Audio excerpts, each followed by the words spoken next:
Assalamualaikum warahmatullahi wabarakatuh. Bismillahirrahmanirrahim.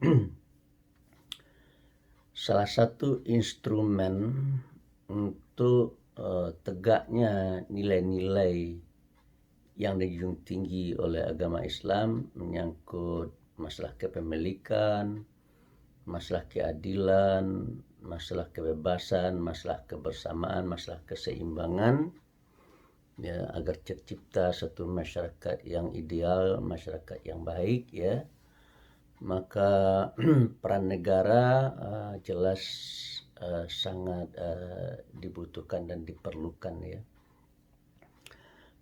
Yang menjadi prinsip di dalam kita berbicara tentang peran negara ini adalah yaitu kaidah yang berbunyi tasarruful imam ala rakyah manutun bil maslahah, ya. Jadi kebijakan yang dibuat oleh negara itu harus diorientasikan, diarahkan bagi terciptanya kemaslahatan, gitu. Jadi dengan demikian, ya, kebutuhan kita terhadap negara bagi terciptanya kemaslahatan jelas-jelas sangat besar, ya. Karena apa? Karena yang namanya pasar, yaitu, ya, pertemuan antara supply and demand itu, ya, melibatkan banyak pelaku usaha, ya. Kita melihat ada produsen, ada konsumen, begitu. Dan kita menginginkan supaya, ya, hubungan baik antara produsen dan konsumen bisa terbangun dan terpelihara secara baik, ya. Oleh karena itu praktek-praktek yang tidak terpuji yang bisa terjadi di tengah-tengah pasar ya harus diawasi dan ditindak oleh pemerintah, ya, supaya jangan ada orang-orang yang melakukan praktek-praktek yang akan merusak harga, ya. Pada satu kali di zaman Rasulullah, ya, harga-harga meningkat, ya. Lalu para sahabat datang berkunjung kepada Nabi supaya Nabi menetapkan harga. Lalu kata Nabi, ya, saya tidak bisa menetapkan harga karena harga itu adalah ketentuan dari Allah Subhanahu wa taala, ya. Ya, jadi kenapa Nabi tidak mau mengintervensi harga, ya, karena memang jumlah suplainya sedikit dan demandnya banyak, ya, akibatnya harga, ya, naik, ya, terjadilah kenaikan harga. Dan para sahabat meminta supaya Nabi menurunkan harga, ya. Nabi tidak mau karena memang itu alamiahnya, ya, seperti itu. Alamiahnya adalah kalau suplainya menurun kemudian permintaannya tetap atau apalagi meningkat, maka harga sudah jelas akan naik. Dan harga yang seperti itu, yang terbentuk seperti itu adalah harga alamiah, dan itu adalah sesuai dengan sunnatullah, ya. Tapi kalau seandainya misalkan kenaikan harga itu ada diakibatkan perilaku daripada para pedagang dan para pengusaha, ya, misalkan dengan melakukan praktek ihtikar, ya, menimbun barang. Kalau ada orang yang menimbun barang, berarti kan jumlah barang yang berada di pasar kan akan berkurang. Kalau jumlah barang yang ada di pasar berkurang, berarti, ya, dan kalau demandnya tetap atau meningkat, ya, maka harga sudah tentu akan naik, begitu kan. Nah, oleh karena itu biasanya ini di negeri kita setiap akan ada lebaran, ya, orang jauh-jauh hari sudah mulai menimbun barang, begitu. Dan nanti akan dilepas ketika lebaran tiba. Karena pada waktu di sekitar lebaran itu harga-harga jelas akan naik, gitu. Diprediksikan akan naik, ya, sehingga mereka akan mendapatkan keuntungan yang besar. Nah, oleh karena itu negara harus mengawasi praktek-praktek yang tidak terpuji, ya, di tengah-tengah masyarakat. Apalagi misalkan, ya, ada orang-orang yang melakukan praktek mengurangi timbangan, ya, sehingga sangat merugikan konsumen. Ada orang yang melakukan praktek-praktek yang tidak terpuji lainnya seperti berdusta, menipu, dan lain-lain, ya. Pemerintah harus hadir, ya. Jadi kehadiran pemerintah dalam hal ini adalah untuk terciptanya sebesar-besar kemaslahatan ya. Tidak hanya kemaslahatan bagi produsen tapi juga kemaslahatan bagi konsumen. Tidak hanya kemaslahatan bagi konsumen tetapi juga kemaslahatan bagi produsen. Artinya tugas pemerintah itu adalah menjaga stabilitas ekonomi ya, menjaga kepentingan produsen dan menjaga kepentingan konsumen. Dan kehadiran negara tentu saja dalam hal ini ya sangat dituntut, dan untuk itu ya diperlukan regulasi, diperlukan adanya undang-undang ya. Dan undang-undang yang dibuat oleh pemerintah itu hendaknya adalah undang-undang yang memang didasarkan kepada kepentingan bersama. Tidak hanya kepada kepentingan satu atau segolongan orang-orang tertentu ya. Dan inilah yang kita lihat hari ini ya, dimana di dalam kehidupan ekonomi itu kita lihat ya, pemerintah sudah membuat regulasi-regulasi ya, tetapi regulasi-regulasinya kita lihat lebih banyak berpihak kepada kepentingan pemilik modal ya. Karena apa? Karena ketika membuat undang-undang dan peraturan tersebut ya, para pemilik modal pun juga ikut bermain mempengaruhi bunyi dan redaksi serta pasal-pasal yang akan ada di dalam undang-undang yang akan dibuat tersebut ya. Sehingga akhirnya yang kita lihat adalah hadirnya sebuah undang-undang yang menguntungkan kepada satu pihak dan merugikan kepada pihak lain ya. Nah, disinilah kita melihat ya, pemerintah itu adalah pemegang amanah ya. Pemegang amanah, mereka adalah orang yang terikat dengan janji sebenarnya kepada rakyatnya ya.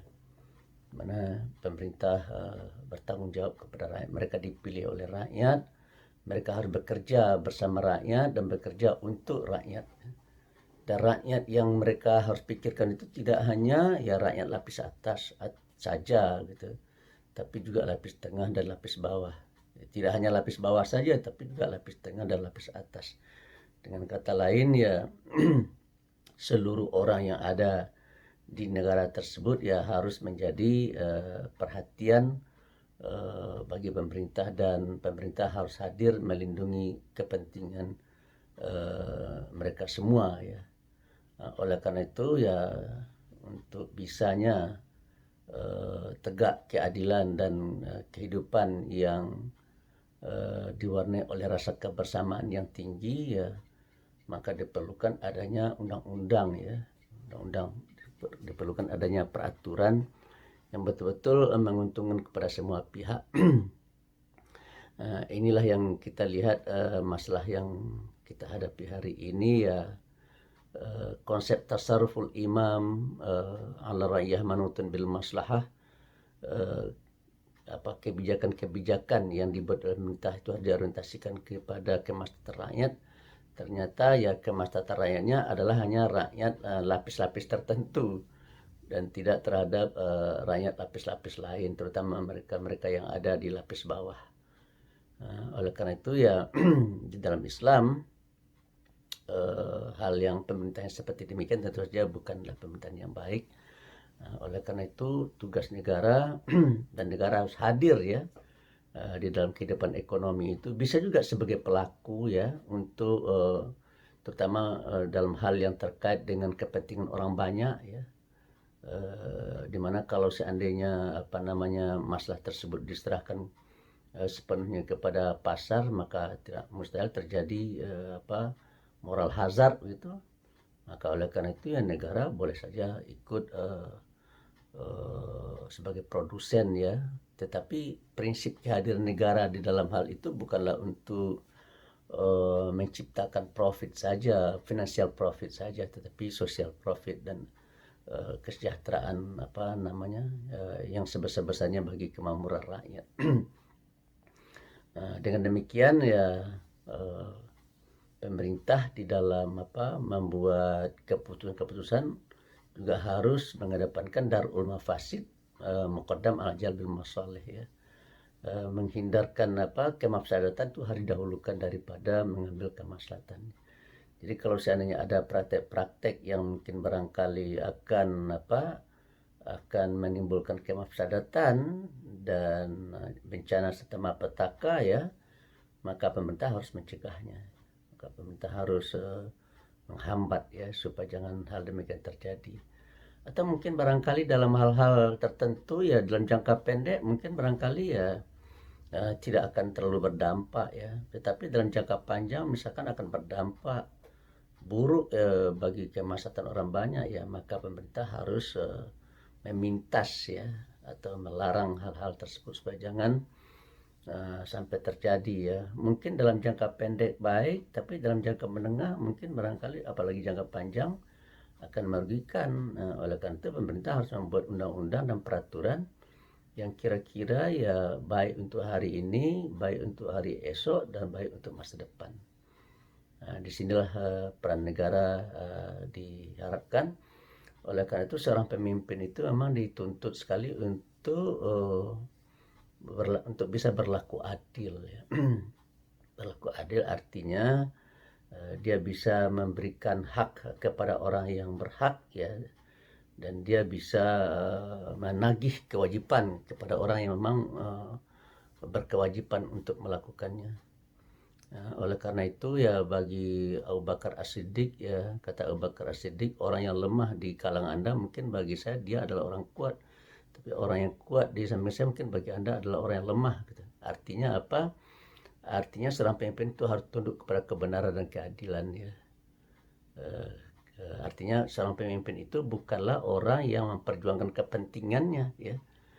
Seorang pemimpin itu bukanlah orang yang mendahulukan kepentingan kelompok dan partainya, tapi seorang pemimpin itu adalah orang yang mengedepankan kepentingan rakyatnya, kepentingan bangsanya, kepentingan negaranya. Oleh karena itu salah satu sikap dan sifat yang harus dimiliki oleh seorang pemimpin adalah dia harus menjadi seorang pemimpin yang amanah ya. Yang amanah itu artinya adalah orang yang melaksanakan tugasnya dengan sebaik-baiknya sehingga rakyatnya merasa aman ya dengan kehadirannya ya. Yang namanya masyarakat akan bisa hidup aman, tentram, sejahtera, damai dan bahagia. Itulah dan jadi dalam perspektif ekonomi ya, kalau dalam konsep liberalisme kapitalisme murni ya, konsep liberalisme kapitalisme pada awal itu negara tidak boleh ikut campur sama sekali. Negara harus hanya menjadi penonton sajalah, kira-kira kayak begitu ya. Tapi dalam konsep Islam tidak bisa seperti itu ya. Dalam konsep Islam itu ya seorang pemerintah dia juga harus menjadi menjadi dai ya, orang yang menyeru ya, menyeru kepada kebaikan dan mencegah orang untuk berbuat kemungkaran, amar ma'ruf nahi mungkar. Tugas pemerintah adalah melakukan amar ma'ruf nahi mungkar ya, mendorong masyarakatnya untuk berbuat yang ma'ruf ya. Selama mereka berbuat yang ma'ruf ya, maka pemerintah harus memberikan dukungan dan dorongannya. Tapi kalau seandainya mereka sudah berbuat mungkar ya, maka pemerintah harus mencegahnya ya.